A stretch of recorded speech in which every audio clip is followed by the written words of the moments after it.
ဒီမာရဲ့ဒီရဲ့တက်တာတွေမှာပေါ့နော်ကျမတို့ရဲ့မမဝိုင်ရဲ့ဒီရဲ့တက်တာတွေမှာဘူးသီးအလုံးလိုက်တွေ့ပါတယ်ဒါပေမဲ့ဘူးသီးကတပြေးပြေးနဲ့ညိုပြီးမဲတော့ပဲပေါ့နော်အဲ့တော့မာကြီးကတော့ဘာမှချက်မစားဘူးအဲ့တော့ကိုလေးပဲချက်စားလိုက်ပါတော့မယ်ဒါတော့ဘူးသီးကြော်ရဲ့ကျွတ်ရေးကဘူးသီးကြော်လေးပဲလုပ်လိုက်ပါတော့မယ်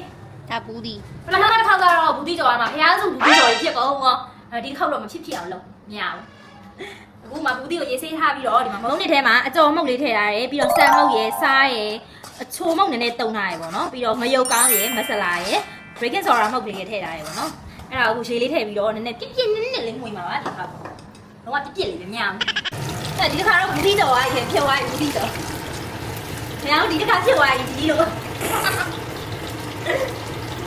ဖျားစုကုန်တော့အစ်စ်ဖြစ်သွားပြီအစ်စ်လူရမ်းပြော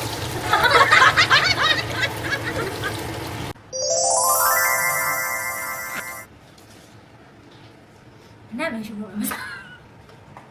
看吧。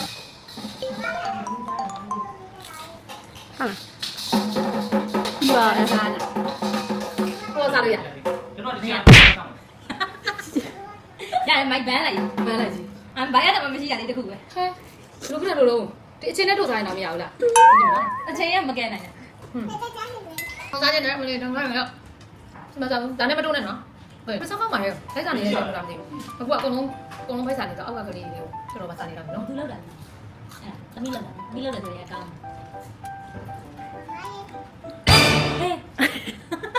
တို့လိုက်ပြီအချက်ကလေးတွေမကြည့်လိုက်ရင်ငါလုပ်ပြီတက်စားစားလေမမစားရကောင်းကောင်းဘယ်လိုလဲသမီးလေးတက်တာကောင်း